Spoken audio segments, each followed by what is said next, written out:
discussion.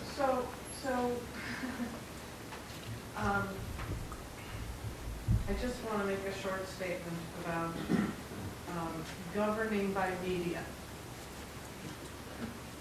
and the bad precedent that sets, and that learning what you learn from 8 paragraphs of a news report written by someone whose job is to create controversy with those 8 paragraphs is not a good, thoughtful way to govern.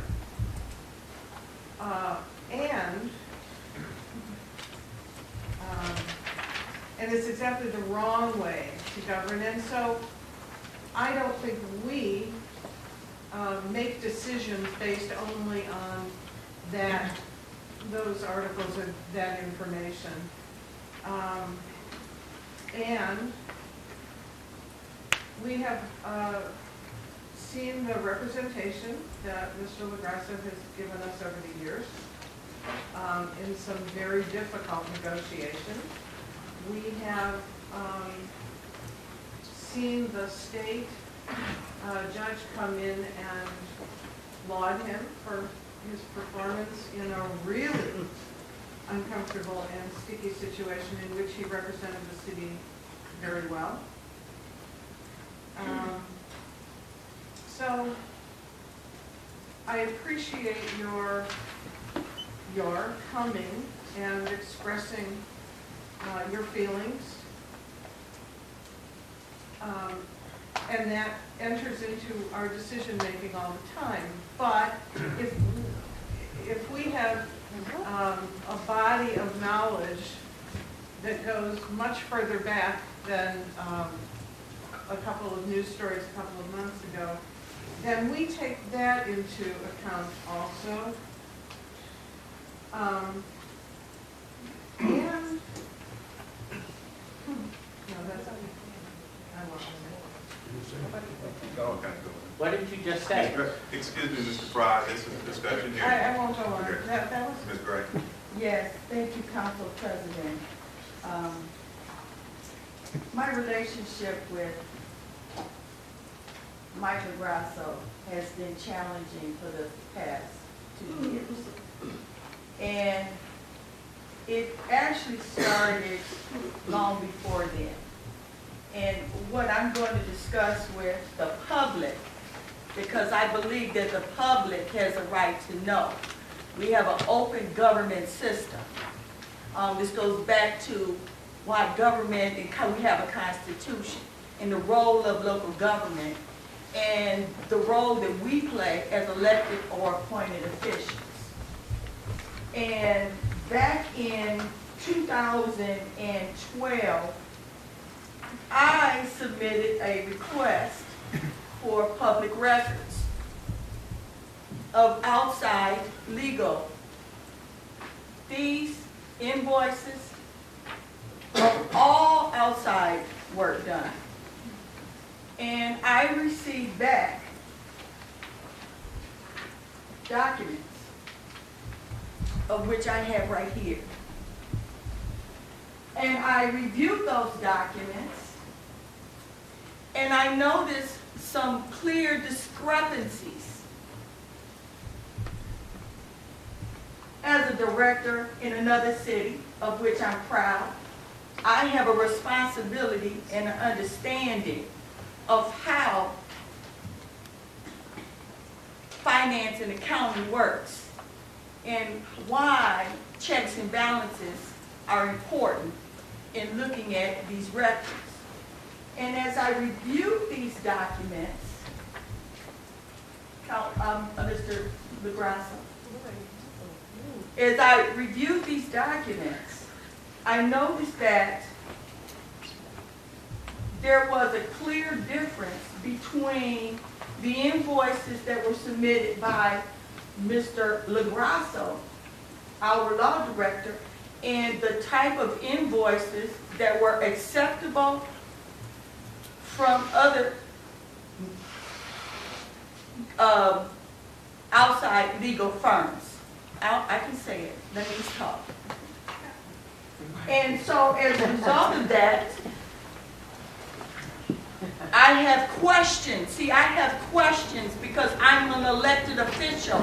I have a responsibility, as was voted by you, to ask questions so that when I make a vote and I offer my decision, I'm doing it with information.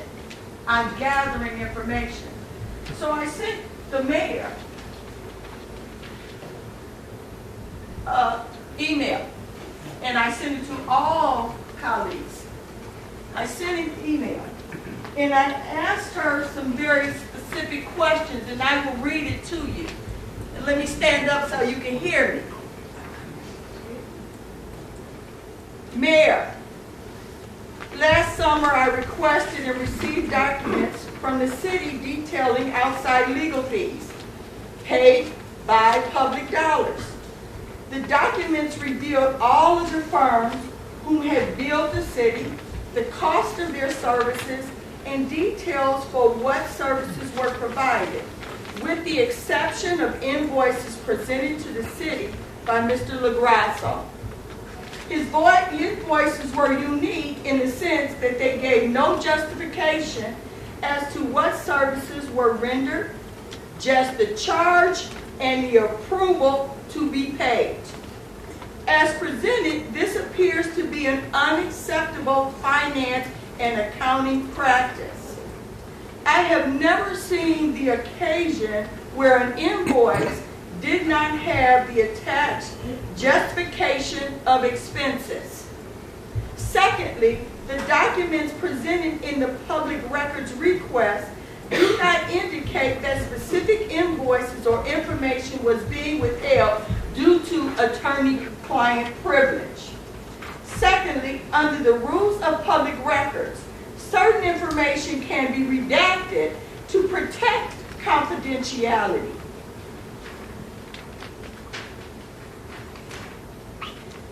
Why is Michael Grasso's invoices detailed considered private, while the invoices and details of other firms not private? Like you, Mayor, I took an oath of office and am a member of council, and I too have a fiduciary responsibility to review all the documents and ensure that the public dollars are being spent correctly. If you believe that my attempt to give public information concerning how public dollars have been used and why puts to question your role as a mayor, then I am sorry you feel that way. But that's not my concern, nor do I work for your pleasure. Likewise, I would like to expect that you and the administration would not block or prevent any council member from having access or limit to public documents. I believe that a council person should be able to receive all documents when requested. I need to know the exact limits placed on what a council person can receive and how the attorney-client privilege is being applied in instances when a council person takes and asks for information. I thought the client in this regard was the city of South Euclid. And if that be the case, why would a council person be excluded from the client capacity or definition? The concern of mine, and I believe should be reviewed, is by another source. I will contact the state of Ohio and the Ethics Commission regarding this. Now, I sent that to you and I sent that to everybody. I received the most terrible letter that any one council person could ever receive.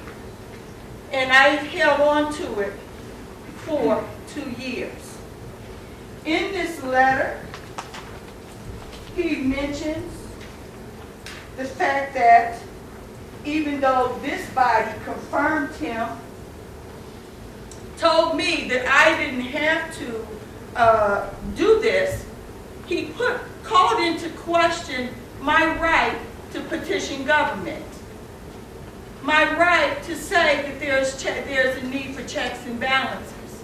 And I am not questioning you, Mayor, or your ability to supervise your staff, but I am calling into question the right or the responsibility to council to provide checks and balances. And so when I asked for these documents, I was doing it because I'm doing what I needed to do as a council person. But I received this letter.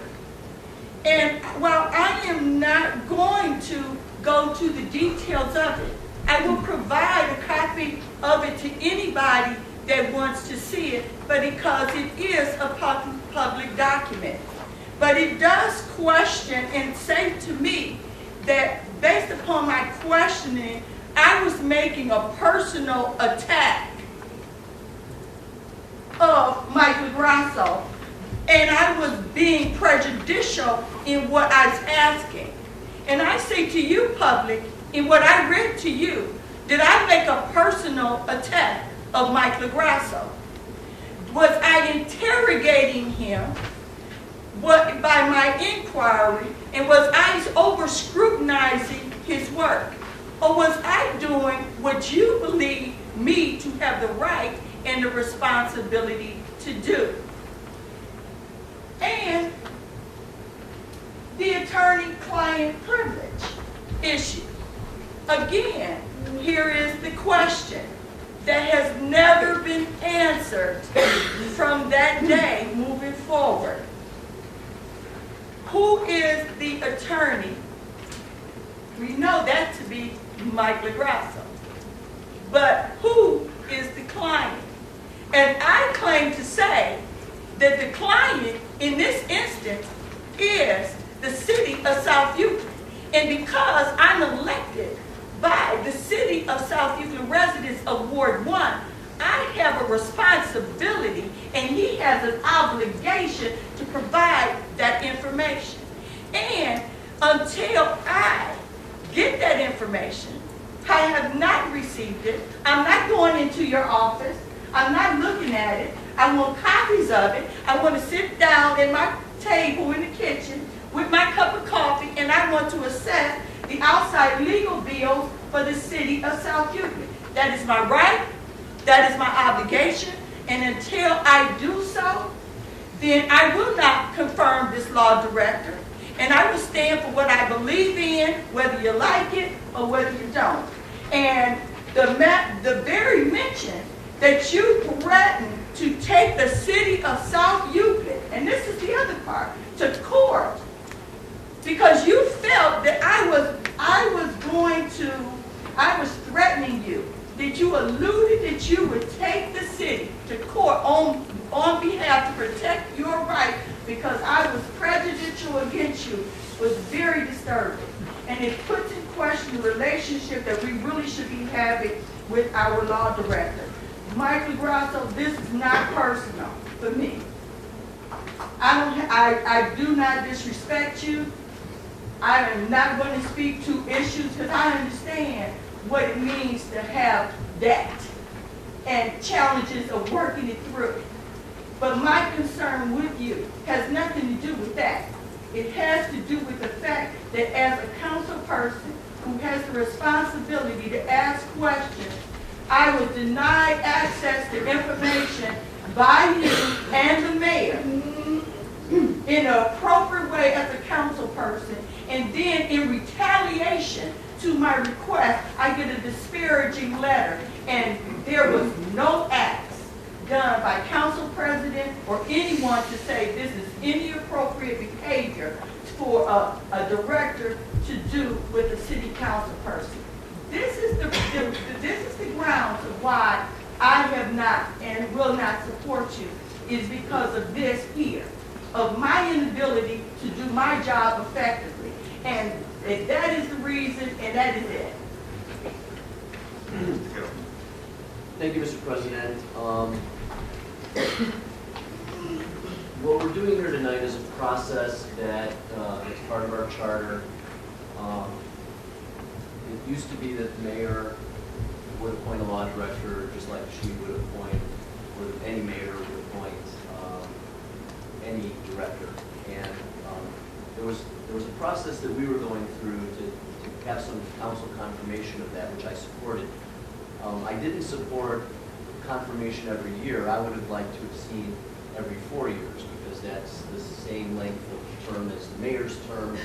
And this way the mayor could appoint a law director, have a council confirmation, and then have the law director serve that term. But before we got to that part of the process in council, it went on the ballot, and now we have every 2 years, and that's, that's all well and good. Here we are, doing what we're doing as part of the charter. Some cities have a different process. Some cities actually elect their law directors. And in the cities that I've worked with in the past, including Rocky River and Parma, that process works pretty well for them. Now, I don't know if it would work well for us in South Euclid. I don't know that this process works that well for us in South Euclid. As a member of the Charter Review Commission, we've had 2 meetings so far. The first meeting, we were asked to bring some proposals. The second meeting, we brought our proposals. One of my proposals was to elect a law director for South Euclid. And I don't know if that's the best way to do things. I don't know that this is the best way to do things. But I did put that out there. We are going to be talking about it as we move forward with the charter review process. And I wanted to say that because I think that the process is a big part of what we're doing today. Part of the process is an important part of what we do when we select, whether it's through election or appointment and confirmation of public officials. So I'd like to, once we move forward with charter review, we're going to talk more about that. Now, we're here today as part of that process to confirm or not confirm the mayor's choice of law director, who's been our law director since 2004, I believe. And so that's most of the time that I've lived in South Euclid. And I've gotten to know Michael Grasso. I don't share Ruth's experience. Of course, I don't share any of your experience. I have my own experience. And my experience with Michael Grasso is someone who has always gotten me every document I've ever asked for, someone who's always answered every question that I've ever asked in a straightforward way. And I know that's not everybody's experience, but that's my experience as a member of this council. I've asked him a lot of tough questions. He's given me answers. And I've always appreciated that. And he's given me advice. As a member of council, he not only is responsible to the mayor, but he's responsible to council as a body and to the individual members of council. And he's responsible to the public. And my experience as a member of council and a member of the public is Michael Grasso is a law director who has been responsive and has done a good job. And I've seen the job that he's done. Some issues have been controversial, and he's taken controversial stances, and I think he's done a good job, and a very good, an excellent job in getting things done for our city. Now, there are some issues that have come out recently about his debt, and I know that people get into debt, and that's, sometimes people have to make choices about if they're going to pay their employees or pay their taxes, because some months the money comes in, and I know this is a small business person, some months the money comes in, and some months the money doesn't come in. And I can't comment other than what I'm saying here. I can't make judgments about his debt. I can make, what he hasn't done is gone into bankruptcy and tried to get out of his debt.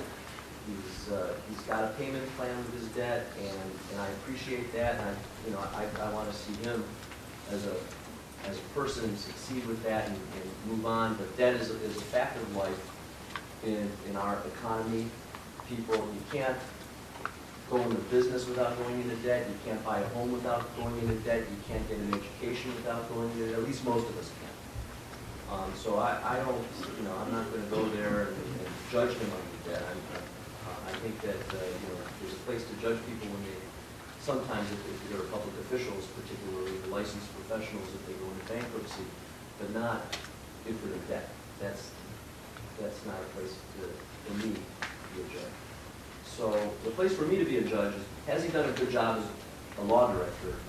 And in my estimation, in my experience, which isn't the same as everybody's experience, but in my experience, he has done a good job as law director, and I'm going to vote to confirm. Mr. Rowan. Thank you, Mr. President. 10 years ago, our mayor selected our current law director. She felt as though at that time he was the right choice. And it does indicate in our charter that the mayor does choose the law director. As we've done now for a couple of years, we have approved Mr. LaGrasso based on what he has done for the city of South Euclid, what his contribution has been. His contribution has been great, okay? He has done a lot for this city in saving money for this city. He's negotiated contracts, very lucrative contracts for the city. He has saved money for the city. You may not agree, okay, but bottom line is, have any of you sat down with the law director and talked to him about what his accomplishments have been? Yes. I doubt that.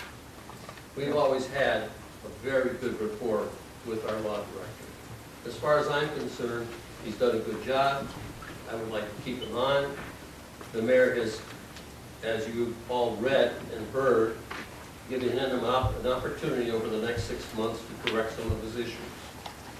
If in fact, at the end of that 6 months, those issues are not resolved, it then becomes the responsibility of the mayor to choose a different director. Okay? Again, we would have to go through that process, as we're doing today, to confirm a new law director. So let's see what's happened. Let's give us a chance to proceed. Thank you. Mr. Real. Thank you, Mr. President. Our city has an organizational chart. It's part of our certified capital report. And at the top of the chart, it has the residents of the city. I work hard to respect that. I think everybody does respect, that we're here to do what's in the best interest of the residents. And, sometimes we're not gonna agree on that. Mo mentioned that there's a lot of good things, and I support a lot of the good things that the law director did. I think we have a duty to look at the good things and not so good things. And one of the not so good things that's very troubling is tax delinquency. In my career at the bank, I would have never considered hiring somebody who had a IRS-type problem. In my rental property, still today, I would not consider renting with someone who has rental property. But this is a different situation. In rental property, if I had a tenant and they were paying the rent for several years and they were paying on time, and then all of a sudden I learned that they had a tax delinquency, I consider giving them the benefit of the doubt. And in a work environment, if the person had a reputation and was doing well, would give them the benefit of the doubt. And I think what we need to do, what I think is in the best interest of our community, it is to find middle ground and to move on from these discrepancies and that we talked about in the open meeting. To that point, there was reference to the mayor's letter and a discussion and what I feel is a credible plan to make this a better situation. I think people do make mistakes and you need to learn from those and move on. And I have a lot of confidence in this letter, and as Mo just said a few moments ago, we're going to revisit this within 60 days. It's going to be an ongoing thing. So, in the best interest of our community, I feel the decision that we'll make is in the best interest of the community, and I do expect to support the mayor's decision. Sorry. Thank you very much, Mr. President. I'm going to stand up to make sure everybody hears what I have to say, because a lot of people came here today and want to hear what's going on. So I'm going to address you as you address us by standing up. Thank you. The first thing I'm going to do is address one comment made by one person on council. I know that some people might want to go watch this basketball game tonight. I want to go watch it. So, I'm going to address one. Excuse me. I have the floor, and according to the rules of debate, please don't interrupt me. The comment I'm going to respond to before I make my statement is one of the council people said that we shouldn't govern by the media.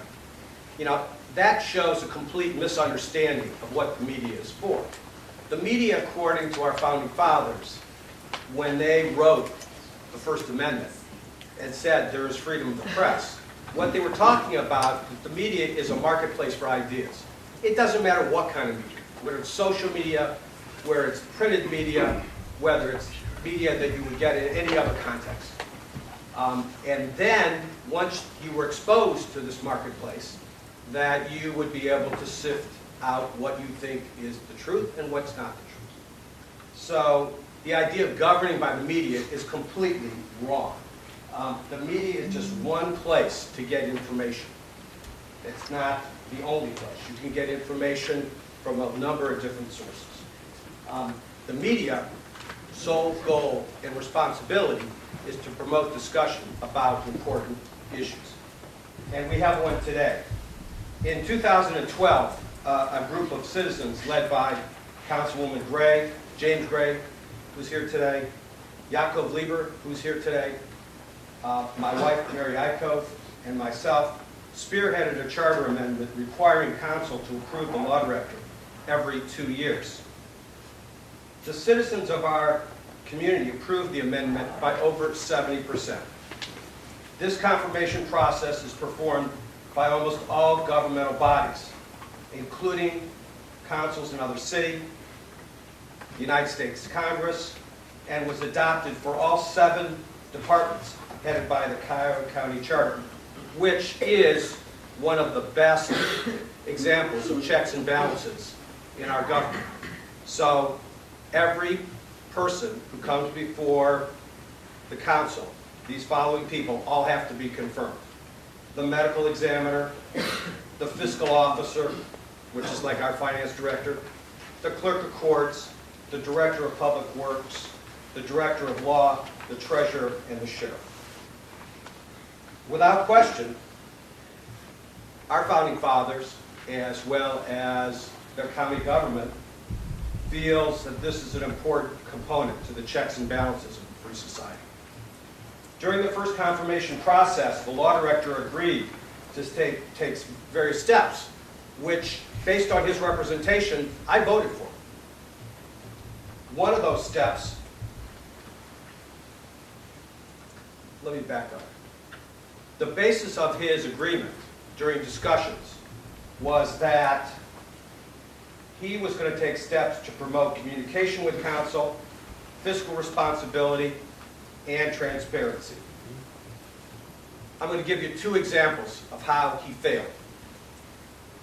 A review of the law director's total salary was going to be looked at to see whether it was more fiscally responsible to have him compensated at an approved fixed salary rather than at the current method of compensation.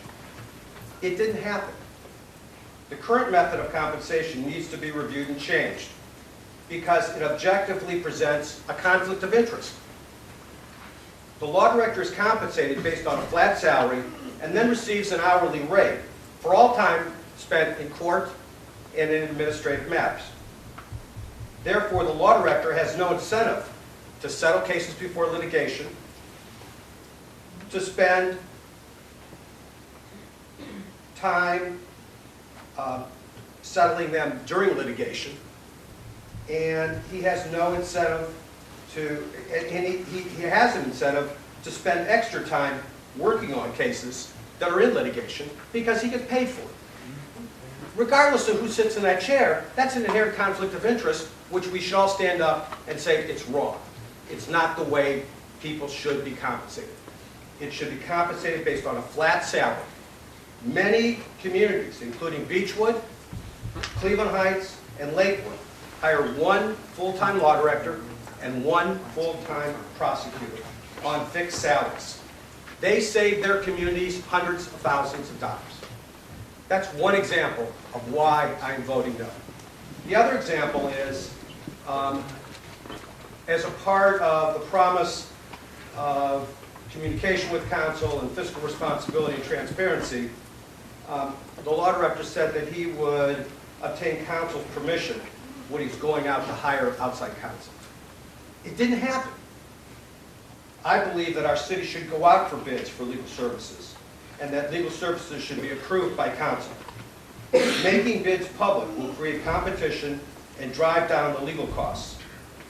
There are a plethora, which means an awful lot, of competent, diverse, and I mean diverse, law firms that can provide legal services for our city when our law director needs assistance.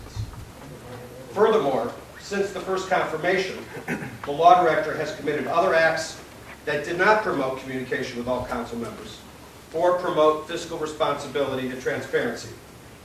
Our law director is the highest legal person in our city, in the administration. He needs to avoid even the appearance of any impropriety. Therefore, I urge my colleagues to vote against confirmation. Thank you.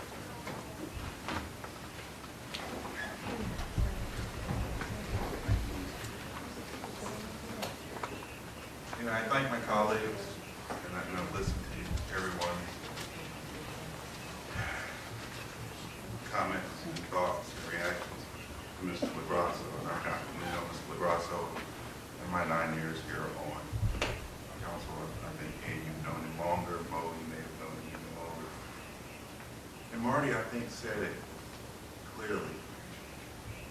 In my dealings with Mr. LaGrasso, I have had nothing but open, honest, and clear direction with him.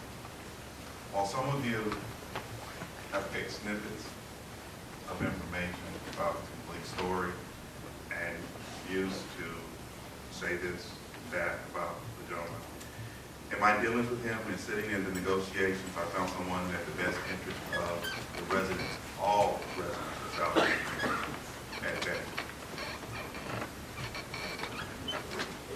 There have been times that I'm sure Mr. LaGrasso was probably wished he hadn't filed suit. And rightfully so, the citizens responded with a countersuit. Rightfully so, Mr. LaGrasso, as a human being, reacted probably out of pipe instead of letting it be like water on a duck's back. We all, I won't say we all, but a number of us have probably gotten letters from the IRS asking for an extra $1 or $2, and we didn't have it. And so we put out, well, I know I see some folks shaking their head, and that must be fortunate, but sometimes folks have gotten letters from the IRS, and they've had to go into a payment plan. We've all made those mistakes. And as I sit here and I see going forward what's in the best interest of the city is that we have transparency on many issues. And as Paul Harvey used to say, there's the rest of the story. And for reasons I won't get into right here, there's a lot more to the story. But I believe that Mr. LaGrasso, as representing council, I believe that Mr. LaGrasso has represented the city. I wanted to see the documents. I was able to see the documents for as long as I needed to see them without any hindrance or any problem.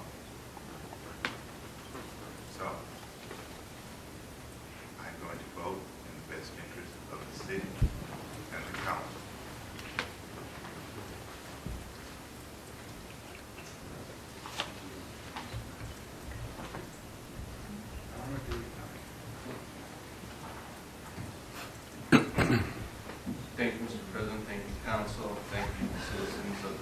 South Euclid. Some of you know me, some of you don't. Some of you that know me like me, and you know me. Some of you hate me. I can't change that. I'm not perfect, I'll tell you that. I've made mistakes, okay, and I own up to them. If I made a mistake, I'll admit it. And I've made mistakes. And that makes me human. Okay? Mr. Miller's right. I wish maybe going back 3 years ago, directed to you, Mr. Fry, maybe I should have acted differently. And I regret responding the way I did. Only because you were wrong. Well, and you also lied about me, but let's not go there. I'm trying to be above that. Is your financial advisor advise you not to call Mr. people Fry. scumbags? Are you gonna leave? Mr. Fry.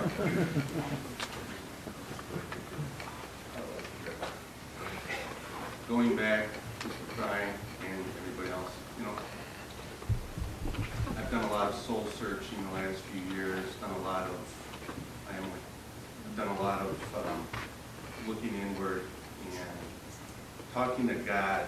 I believe God's put me in this position for a reason.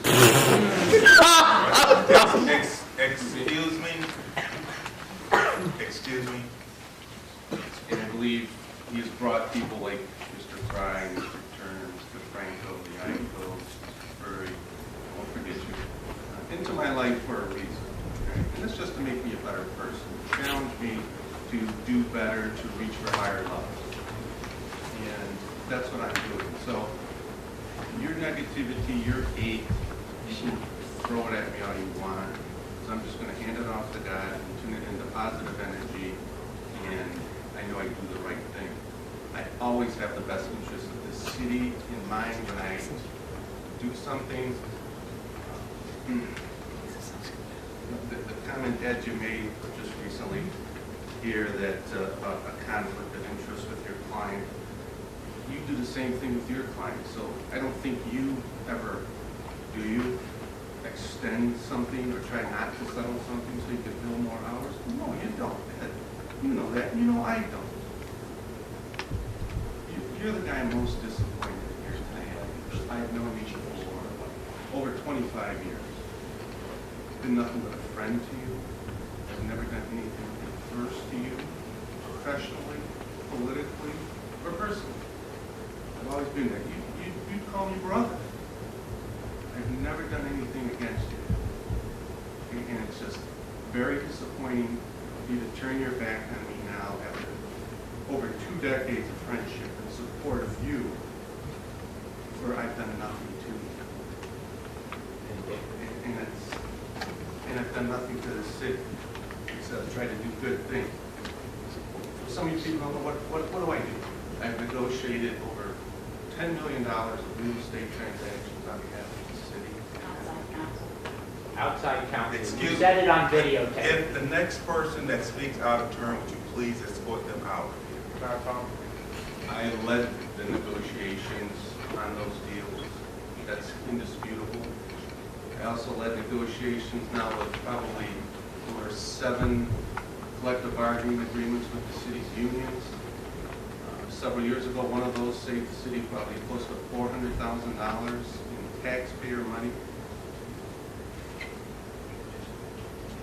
We had, a few years ago, Moody's bond rating company come in, and we put together a very nice program for them to get the city bond rating, as high as it could. We had an excellent meeting with them. We had a luncheon at Notre Dame College. At that luncheon, totally voluntary, Dr. Senders, who runs a very nice medical clinic up here on Green Road, stood up and basically thanked me for all the work I did to help him move his clinic through all the processes that he didn't understand. And he built a $4 million medical practice on Green Road, employs I don't know how many doctors, nurses, and other professionals. At the time of the Cedar Center transaction, the purchaser of that property, Mr. DeVille, again, totally unasked, stood out and said, I want to thank Mike LaGrasso for all the hard work that he's done on behalf of the city of South Euclid to bring this to fruition. It's a lot of work. It wasn't easy. Time we get tank on us. It was not easy. Council had the political will to fight through all that, and I give them all credit. All 7 members of council stuck in there against a lot of outcry, but it was in the best interest of the city. I've just negotiated now agreements with our police union, service union, and our dispatchers, and we'll be finalizing our fire department contract probably at the next meeting. The Mayor Wheeler took over the labor relations in this city between management and the unions was terrible. And one of her tasks to me was, we gotta fix that. And I believe I did more than fix it. We have an excellent relationship with our city unions now. We have very cordial negotiations. It works well. They're fair. And I grew up here. I don't know how many of you know that. I spent my life here. Policeman here. Risked my life. Mr. Attorney should be able to understand that. You know I was a policeman. And during that time, I was punched, kicked, spit upon, hit by cars, called all kinds of names. I can take it, just like I can take it now. But I did it for the city, and I still do it for the city. And I will still represent this body, even though Ms. Gray has negative things about me.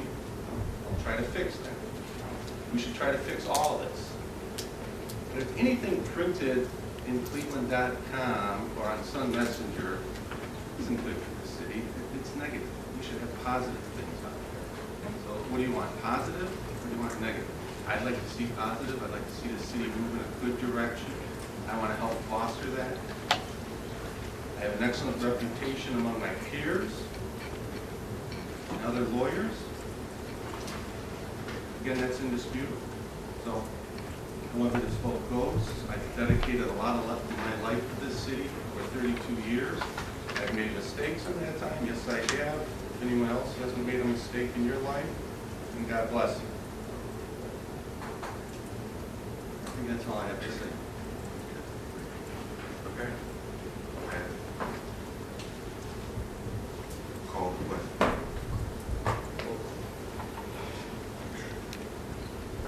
Ready for roll call? This is roll call on resolution 5814.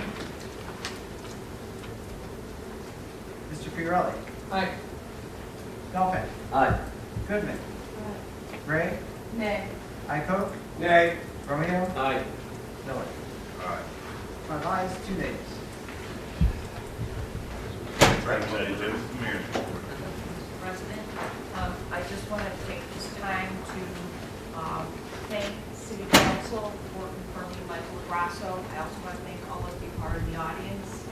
I know that there are people here who disagree with this decision, and that's why we all live in the United States, and I respect that. But Mr. LaGrasso has served this city well.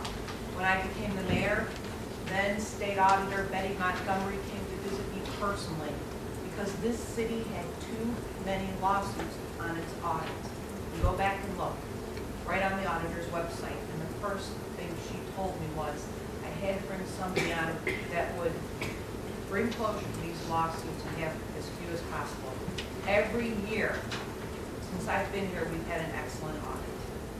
And as Councilman Gray pointed out, that she went to the state auditors, and they said that at times there's information that should not leave this building, and I'm sure all of you understand that.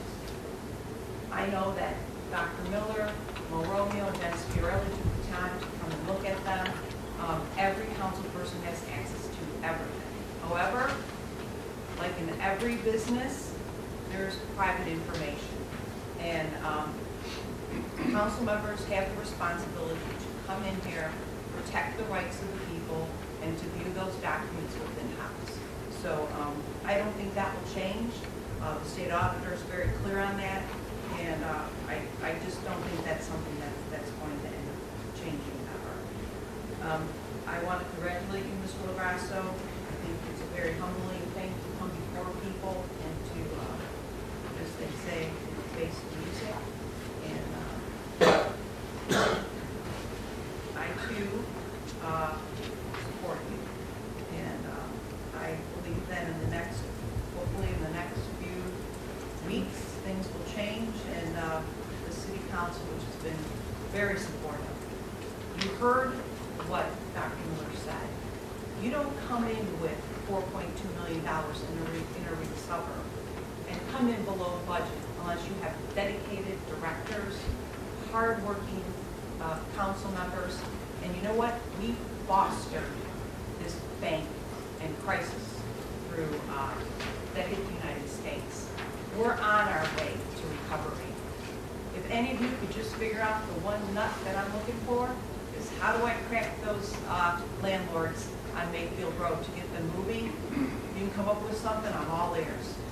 But, you know, I know that sitting here, it's everybody's constitutional right to say what they want, and I just hope that we continue